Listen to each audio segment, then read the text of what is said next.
نصلي ونسلم على رسوله الكريم أما بعد أعوذ بالله من الشيطان الرجيم بسم الله الرحمن الرحيم وأقيموا الصلاة وآتوا الزكاة صدق الله العظيم۔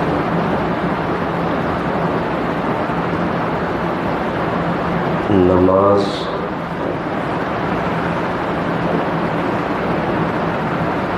دین اسلام کے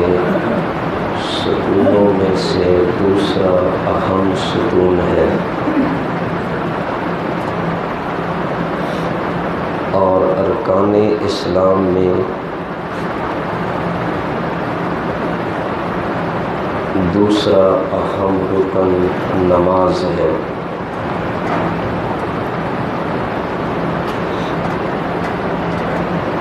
عجیب بات یہ ہے کہ نماز کی جو فرضیت ہے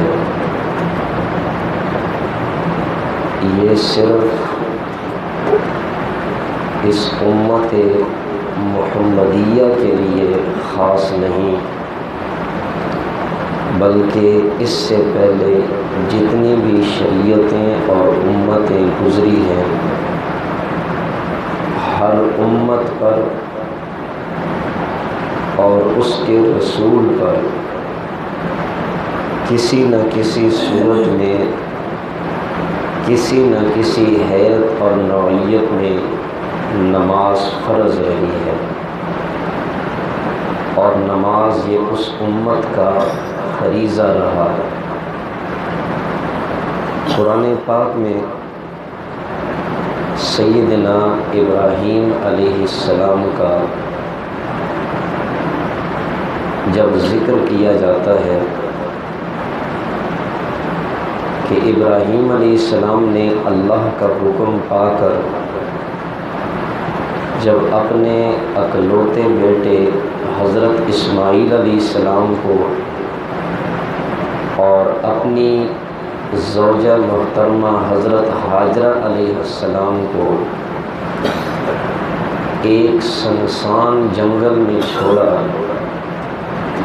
جہاں نہ کوئی آبادی ہے، نہ کوئی درخت ہے، نہ کوئی سبزہ ہے، نہ کوئی پانی ہے، اس جگہ میں اپنی اولاد کو چھوڑ کر جا رہے ہیں اور اللہ کی بارگاہ میں دعا کے لیے ہاتھ اٹھائے، ربنا انی اسکنت من ذریتی بواد غیر ذی زرع عند بیتک المحرم، اے ہمارے پروردگار میں اپنی کچھ اولاد کو ایک بے آب و گیاہ جنگل میں تیرے مقدس گھر کے پاس چھوڑ کر جا رہا ہوں، اور یہاں انہیں اس لیے بسا رہا ہوں ربنا لیقیموا الصلاۃ، تاکہ وہ نماز قائم کرنے والے بنیں۔ ابراہیم علیہ السلام کی دعا پر آپ تھوڑا غور کریں کہ ایک سنسان جنگل ہے جہاں نہ کوئی آبادی ہے، نہ سبزہ ہے، نہ درخت ہے، نہ پانی ہے، ایسی جگہ میں کھڑے ہو کر ابراہیم علیہ السلام اپنی اولاد کی روزی کی، کھانے پینے کی، ان کے لیے پھلوں کی دعا بعد میں کرتے ہیں، ان کے نمازی بنانے کی دعا اللہ سے پہلے کر رہے ہیں۔ ابراہیم علیہ السلام کی نگاہ میں اولاد کی دینی تربیت کی حیثیت یہ اولین درجہ رکھتی ہے، اس لیے انہوں نے سب سے پہلے اپنی اولاد کے لیے دیندار بنانے کی دعا کی ہے۔ اور یہ حقیقت بھی ہے کہ جس طرح ہم اولاد کی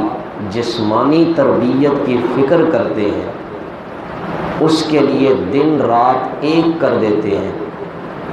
کہ ہماری اولاد کی جسمانی تربیت ہو، اچھی پرورش ہو، ان کا کھانا اچھا ہو، لباس اچھا ہو، سواری اچھی ہو، مکان اچھا ہو۔ اسی طرح ہم اپنی اولاد کی روحانی تربیت کی بھی فکر کریں کہ ان کی اگلی زندگی اور اگلی منزل بھی آسان ہو۔ دیکھیں، جس طرح ایک عام انسان موت کے وقت یہ چاہتا ہے کہ میرے پاس جو سب سے بڑی دولت ہے وہ میری اولاد کو مل جائے۔ ایک سرمایہ دار تاجر آدمی ہے، اس کی خواہش یہ ہے کہ میری اولاد فیکٹریوں اور ملوں کی مالک بن جائے۔ بینک بیلنس اس کے پاس کثیر تعداد میں ہو، اور ایک ملازم آدمی ہے تو وہ چاہتا ہے کہ میری اولاد بڑے عہدے پر فائز ہو اور اس کی بڑی تنخواہ ہو۔ اسی طرح انبیاء کرام علیہم السلام اور ان کے متبعین اولیاء، ان کی سب سے بڑی خواہش یہ ہوتی ہے کہ ان کے پاس جو اصلی اور لازوال دولت ہے دین کی، وہ چاہتے ہیں کہ ہمارے دنیا سے جانے کے بعد ہماری اولاد کو یہی دولت نصیب ہو جائے۔ انبیاء کرام اپنی اولاد کی جسمانی تربیت کے ساتھ ساتھ روحانی تربیت کی بھی فکر رکھتے ہیں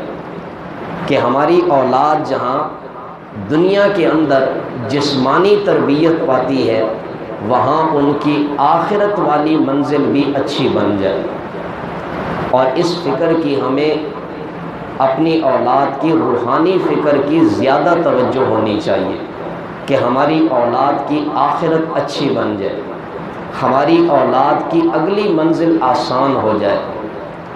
اس لیے انبیاء کرام اپنی اولاد کے لیے روحانی فکر کی ہر وقت توجہ رکھتے تھے۔ تو ابراہیم علیہ السلام نے بھی اپنی اولاد کے لیے جو دعا مانگی ہے وہ یہی ہے، ربنا لیقیموا الصلاۃ، کہ اے ہمارے رب، میں انہیں اس لیے یہاں بسا رہا ہوں تاکہ وہ نماز کو قائم رکھیں، اور نماز یہ دین اسلام کا سب سے اہم فریضہ ہے۔ اسی طرح لقمان حکیم ہے، قرآن کریم کی ایک سورت ہے سورہ لقمان، جو انہی کے نام پر پوری سورت نازل ہوئی ہے۔ لقمان حکیم اپنے بیٹے کو نصیحتیں کرتے ہیں، جن میں سب سے پہلی نصیحت یہ فرمائی، یا بنی لا تشرک باللہ، میرے پیارے بیٹے اللہ کے ساتھ کسی چیز کو شریک مت ٹھہرانا۔ ان الشرک لظلم عظیم، کہ شرک یہ ظلم عظیم ہے۔ جب تک انسان کا عقیدہ نہیں، اس کا کوئی عمل اللہ کے ہاں قبول نہیں۔ سب سے پہلے عقیدہ بنانے کی فکر کی، اس کے بعد اعمال میں اپنے بیٹے کو نصیحت کرتے ہیں، یا بنی اقم الصلاۃ، اے میرے پیارے بیٹے نماز کو قائم رکھنا۔ تو اس سے معلوم ہوا کہ پچھلی شریعتوں میں بھی نماز فرض تھی، اگرچہ ہر شریعت میں نماز پڑھنے کا طریقہ مختلف رہا ہے۔ جب نبی کریم صلی اللہ علیہ وسلم کی شریعت آئی تو آپ علیہ السلام نے بھی ایمان کے بعد سب سے پہلے نماز پڑھنے کا حکم دیا، اور آپ علیہ السلام پر نبوت کے 12ویں سال اللہ تعالیٰ نے نماز کی فرضیت کا حکم نازل فرمایا۔ جس وقت نبی علیہ السلام معراج پر تشریف لے گئے تو اللہ تعالیٰ نے آپ علیہ السلام کو 50 نمازوں کا تحفہ عطا فرمایا۔ واپس تشریف لا رہے موسیٰ علیہ السلام سے ملاقات ہوئی تو موسیٰ علیہ السلام نے عرض کیا کہ نمازوں میں تخفیف کروائیں، آپ کی امت اتنی نمازیں نہیں پڑھ سکے گی۔ نبی علیہ السلام پھر تشریف لے گئے اور نمازیں کم کروائیں، کم کرواتے کرواتے 5 نمازیں رہ گئی، اور اللہ کی طرف سے یہ حکم ملا کہ میرے پیغمبر، یہ آپ کی طرف سے کمی ہوئی ہے، ہماری طرف سے کمی نہیں ہوئی۔ آپ کی امت نمازیں 5 پڑھے گی اور میری طرف سے ان کو اجر و ثواب 50 نمازوں کا ملے گا۔ یہ اس امت پر کتنی بڑی مہربانی ہے کہ اگر یہ 50 نمازیں آج پڑھتی تو انسان کو کسی کام کے لیے وقت بھی شاید نہ ملتا۔ اللہ نے ہمیں صرف 5 نمازیں دے دی ہیں کہ 24 گھنٹوں میں اگر زیادہ سے زیادہ بھی ہو تو 1 گھنٹہ وقت نکالیں 5 نمازوں کے لیے بنتا ہے۔ اگر ہم وہ 5 نمازیں بھی ادا نہ کر سکیں تو یہ ہماری کتنی بڑی محرومی ہے، کتنی بڑی ہمارے لیے بدقسمتی ہے کہ نبی کریم صلی اللہ علیہ وسلم نے اللہ کی طرف سے اپنی امت کے لیے یہ سب سے بہترین تحفہ لے کر آئے تھے۔ اور پھر نبی علیہ الصلوۃ والسلام نے جب نماز فرض ہوئی تو اپنی امت کے سامنے نماز کی بڑی فضیلت بیان فرمائی، صحابہ کرام کے سامنے مختلف انداز میں مثالیں دے دے کر نماز کی اہمیت ان کے ذہنوں میں بٹھائی۔ آپ علیہ السلام کا فرمان ہے، آپ نے صحابہ کرام سے دریافت کیا کہ مجھے یہ بتاؤ کہ تم میں سے کسی شخص کے گھر کے سامنے ایک نہر جاری ہو اور وہ دن میں 5 مرتبہ اس میں غسل کرے تو اس کے جسم پر کوئی میل کچیل باقی رہ سکتی ہے؟ صحابہ نے عرض کیا یا رسول اللہ کوئی میل کچیل باقی نہیں رہ سکتی۔ آپ نے فرمایا یہی مثال 5 نمازوں کی ہے، جو بندہ 5 وقت کی نماز اخلاص کے ساتھ ادا کرتا ہے اللہ اس کے جسم سے گناہوں کا میل کچیل دور فرما دیتے ہیں۔